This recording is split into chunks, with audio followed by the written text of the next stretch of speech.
Welcome back to Joe Stunner Boxing. George KAMBOSOS Jr. returns, having lost 3 of his last 4, and some would say 4 of his last 4, because he got a majority decision over Maxie Hughes 2 fights ago, which a lot of people thought he lost. But let's not forget that this is a guy who is the former IBF, WBO, WBA lightweight champ. And he won those belts in November of 2021 by, it's got to be the upset of that year. He defeated Teofimo Lopez, previously undefeated. Amazing performance by George. Just fantastic. I love that fight. Had Lopez over in the first round, and then I think Lopez floored him in the 9th or the 10th. I'll say the 10th. And yeah, he deserved that win. It was a sort of ludicrous split decision. Should have been absolutely unanimous for George, but the right man won. And overnight he became pretty much a superstar. In brilliant performance away from home. During the build up to that fight with Lopez, you could tell Lopez just wasn't taking him remotely seriously, and George was saying all the right things, looked totally focused, totally on it, and put up an absolute warrior's performance against Lopez. When you consider that, what was his 2 previous best wins? Mikey Bay and Lee Selby, both split decisions. But here's the thing. George went on the road and earned that shot at Lopez.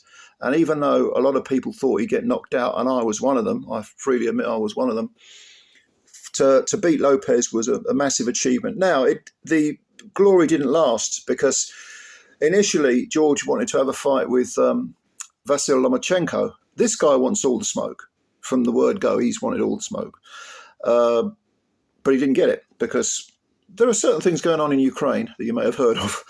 So instead he took Devin Haney. And this had the WBC belt on the line as well. So it was undisputed.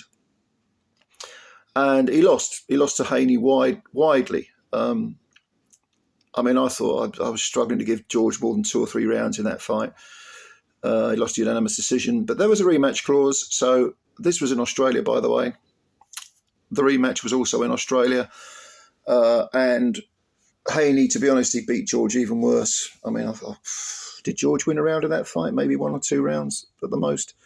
And it was another unanimous decision. Then he had the Maxie Hughes fight, which again made George look kind of like there were too many miles on the clock. We'd had too many hard fights in too short a time. But he picked up a win anyway. And then he fought Lomachenko again back in Australia. The Hughes fight was in America. So he had Lomachenko in Australia, and he got knocked out in 11 rounds. And I think it was down 2 times in the 11th, and the referee stopped it. Body punch did for him, I think, the second knockdown. Or was it the first knockdown? No, I think the first knockdown, he was by the ropes, wasn't he, if I remember rightly? It was a left hook to the body. But look, you get knocked out by Lomachenko late. Lots of people have been knocked out by Lomachenko. Lomachenko is a great fighter. He hasn't fought for a long while. That was his last fight, actually. That was last year, 24, in May. So when you look at it, the last 3 occasions that George has fought in Australia, he's lost. So he really wants a win, and he's going to get a chance to get it against Jake Wyllie, who, I got to be honest with you, I know virtually nothing about this guy. So you might say, what the hell are you doing a review video, a preview video for you if you don't know about the guy? But I did what we all do. I went over and had a look at odds and ends on YouTube, and I had a look on Box Rec at his record. He hasn't appeared to have beaten anyone. He is undefeated. No, he's not. He's got a defeat on his record, hasn't he? He got stopped early on in his career. Is it early on in his career? I can't remember. I did look at his Box Rec record. I know he got stopped in three rounds. But here's the thing. The guy who beat him I don't think he had a pro win on his record. So how the hell did that happen? This guy, it must have just been one of those freakish things, where he just got tagged. Either that or he's got a China chin. And yeah, this guy had like a 0-2 record or something bizarre. And yet he stopped Jake Wyllie in the 3rd round of their fight. I think it might have only been a 6-rounder or an 8-rounder. Again, this is over in Australia because I think Jake's had, if not all, then certainly most of his fights in Australia. He does have one statistically good win over a previously. I don't think he was undefeated. He might have had a defeat on his record, but he had a glossy record, something like 23-1 or 23-2. A guy called Dylan Emery, and Jake stopped him in 4 rounds, and that was an Australian super lightweight title fight. I think the title was vacant. So he came back from that horrendous defeat, that shocking defeat, which again is the only defeat on his record. But we are talking about a domestic level Australian super lightweight. He's only 24, Jake. Not really that tall for a super world. He's 5'7", so average height for a super welterweight. But he's going in there with a guy who, the quality of opposition that Kambosos faced, absolutely dwarfs what Jake Wyllie has faced. Now, Kambosos, having said that, he's 31 now, and he has racked up a lot of miles on the clock in over the last 4 years. Even if you consider the wins against Mikey Bay and Lee Selby, they were distance fights. George doesn't have what you'd call a really big wallop. Whereas Wyllie, even though the quality of the opposition is very much lower, does have 15 knockouts in 16 wins. But it's chalk and cheese really when you consider the quality of the opposition. George has only got 10 KOs in 21 wins, but he did have Lopez on the floor. He's a sharp puncher. He's quite accurate as well, George. But I think against Devin Haney on the 2 occasions, certainly the second occasion, his lack of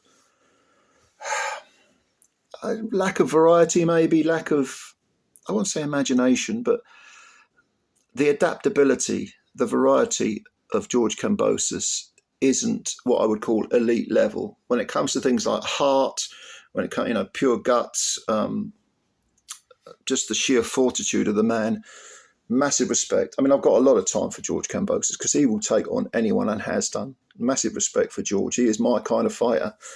And he got a lot of criticism, that Lopez win was obviously an aberration or a fluke or a bit of luck. He was in the right place at the right time. Look, the guy didn't sit on the titles. He wanted Lomachenko. Lomachenko was busy doing other things, Ukraine and all that.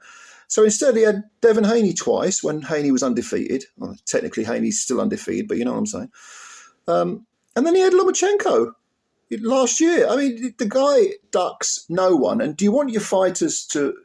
How often do you hear people say, they're all ducking each other, these fighters nowadays. This is a guy who ducks no one and has proved it again and again and again. A true warrior, right? Not the world's greatest fighter. Maybe not even Australia's greatest fighter at the moment. But I'll tell you what, no one's going to outgut George Kambosos Jr. So... to me, this is kind of, I don't know whether it's a mismatch, because like I say, I've only seen drips and drabs of Jake Wyllie.